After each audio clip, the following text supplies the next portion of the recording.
आज हमारा टॉपिक है रेडॉक्स पोटेंशियल, रेडॉक्स विभव। ऑक्सीकरण अपचयन विभव को रेडॉक्स विभव भी कहा जाता है। यदि अभिक्रिया में धातु का ऑक्सीकरण हो रहा हो तो धातु पर निम्न अभिक्रिया होती है। MS equal to M plus N equals plus E minus, यानी एक इलेक्ट्रॉन इसमें से निकल रहा है तो ये ऑक्सीकरण। इसी प्रकार अभिक्रिया का विभव ऑक्सीकरण विभव कहलाता है जो धनात्मक होता है। यदि धातु का अपचयन हो रहा हो तो धातु पर निम्न अभिक्रिया होगी। यदि अपचयन होगा तो उस पर M plus N equals plus E equal to M solid. इस प्रकार की अभिक्रिया का विभव ऋणात्मक होता है। नरे समीकरण के आधार पर हम इसको इस प्रकार समझा सकते हैं। E बराबर E0 minus RT upon NF ln AM upon AM N plus. यहाँ पर यदि धातु की सक्रियता एक हो, एक्टिविटी एक हो, तो E equal to E0। E0 यहाँ पर मानक इलेक्ट्रोड विभव होता है। इस आधार पर यदि किसी भी अभिक्रिया सेल या सेल के आधार पर हम किसी अभिक्रिया को अपचयन और ऑक्सीकरण का जब समझाते हैं तो इलेक्ट्रोड विभव का मान धनात्मक होगा जो अभिक्रिया अग्र दिशा में चलेगी, अर्थात ऐसी धातुएं अम्लों के साथ क्रिया करके हाइड्रोजन गैस मुक्त करती हैं। और यदि सेल के इलेक्ट्रोड विभव का मान ऋणात्मक हुआ तो अभिक्रिया विपरीत दिशा में चलेगी, अर्थात ऐसी धातु अम्लों के साथ क्रिया करके हाइड्रोजन मुक्त नहीं करेगी। मानक अपचयन विभव का मान यदि ऋणात्मक है तो इससे निष्कर्ष निकलता है कि धातु अपचायक प्रकृति की है, लेकिन मानक अपचयन विभव के धनात्मक मान धातु की ऑक्सीकारक प्रकृति को प्रदर्शित करते हैं, जो कि इलेक्ट्रोकेमिकल जो सीरीज है जिसमें संक्रमण तत्वों के मानक और चौड़ाओं के मान देख सकते हैं, तो उस मानों में ऋणात्मक धनात्मक जो विभव होता है उसके आधार पर ये निष्कर्ष निकाल सकते हैं कि कोबाल्ट कॉपर युग्मों के लिए E का मान धनात्मक है, अर्थात कोबाल्ट व कॉपर के अतिरिक्त समस्त धातुओं की अम्लों के साथ क्रिया करके हाइड्रोजन को मुक्त करना चाहिए।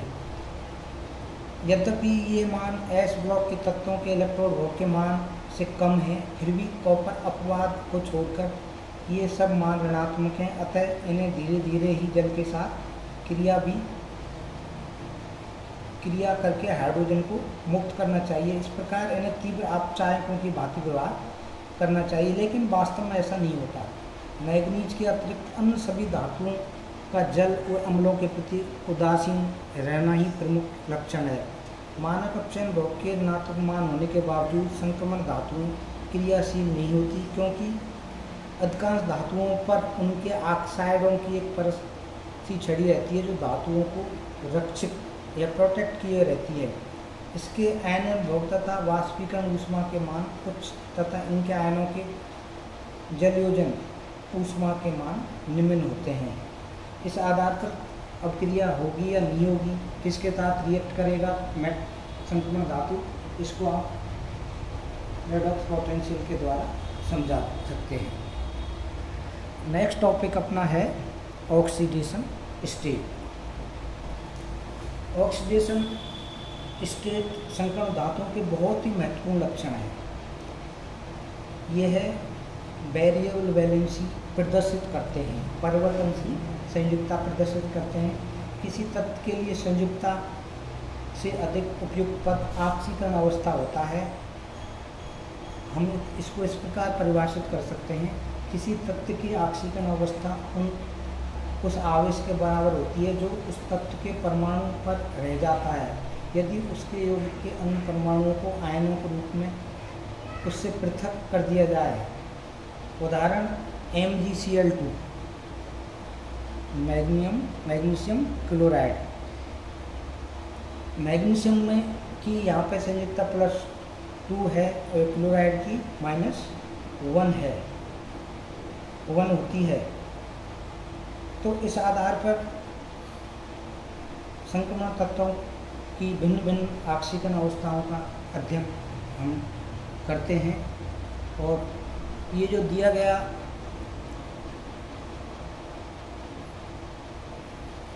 डायग्राम है, ये इसी आधार पर समझाया गया है कि संयुक्ता कोष में कितने इलेक्ट्रॉन उपस्थित हैं, कितने अयुग्मित इलेक्ट्रॉन उपस्थित हैं तथा एस के तत्व उपस्थित हैं। जितने अयुग्मित इलेक्ट्रॉन और एस के इलेक्ट्रॉन जो होते हैं वो उसकी ऑक्सीकरण अवस्था को प्रदर्शित करते हैं। प्रथम श्रेणी के तत्व स्कैंडियम से लेके जिंक तक भिन्न भिन्न प्रकार की ऑक्सीकरण अवस्थाएं प्रदर्शित करते हैं। प्रथम हम स्कैंडियम को देखते हैं तो ये 2 तरह की संयुक्ता दिखाता है, +2 और +3। पर +2 जो संयुक्ता है ये सामान्य ऑक्सीकरण अवस्थाओं को प्रदर्शित नहीं करती, क्योंकि स्कैंडियम के जब बाहरी कोष को देखते हैं, संयुक्ता कोष को देखते हैं, तो उसमें 3D1 4s2 कोष में जो इलेक्ट्रॉन होते हैं, कुल इलेक्ट्रॉन 3 होते हैं, एस में 2 और डी में 1। तो 2 इलेक्ट्रॉन निकलना आसानी से संभव है, क्योंकि एस का है उसका नाभिक पर उतना आकर्षण बल नहीं है। डी को निकालने पर ये अपनी स्थायी ऑक्सीकरण अवस्था प्रदर्शित करता है, इसलिए +3 स्कैंडियम प्रदर्शित करता है।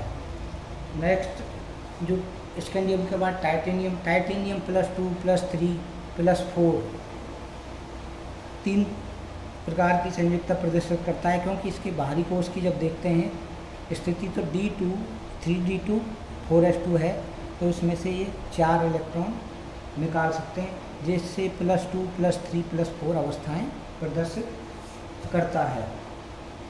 इसी प्रकार वैनेडियम को देखते हैं तो +2 +3 +4 +5 प्रदर्शित करता है ऑक्सीकरण अवस्था। क्रोमियम, क्रोमियम की जब ऑक्सीजन स्टेट को देखते हैं तो +1 से +6 तक दिखाता है, पर +1 +4 +5 जो ऑक्सीडेशन स्टेट हैं ये सामान्य ऑक्सीकरण अवस्थाएं नहीं होती। जनरली क्रोमियम +2 +3 और +6 तक ऑक्सीडेशन स्टेट प्रदर्शित करता है।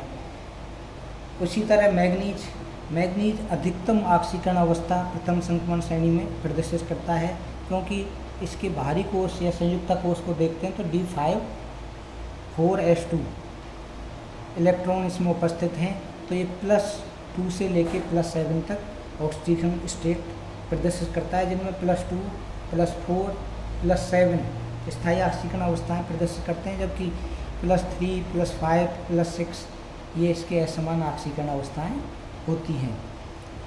आयरन, आयरन +2 +3 मुख्य रूप से सामान्य ऑक्सीकरण अवस्थाएं दिखाता है। इनके जितने भी कंपाउंड हैं वो +2 और +3 वाले सामान्य रूप से स्थायी होते हैं, जबकि ये +4 +5 और +6 असमान ऑक्सीकरण अवस्था भी प्रदर्शित करता है। कोबाल्ट, कोबाल्ट +2 +3 सामान्य रूप से इसकी ऑक्सीकरण अवस्थाएं +4 असामान्य रूप से प्रदर्शित करता है, जो कि बहुत कम स्टेबल होती हैं। उसके बाद निकिल, निकिल +2 और +3 जो कि +3 असमान ऑक्सीकरण अवस्था है। निकिल के कंपाउंड +2 वाले वेरिएबल ऑक्सीकरण अवस्था हैं, कम प्रदर्शित करते हैं, +2 इसकी स्थायी ऑक्सीकरण अवस्था है। इसी प्रकार कॉपर +1 और +2 दोनों ही ऑक्सीकरण अवस्थाएं प्रदर्शित करता है,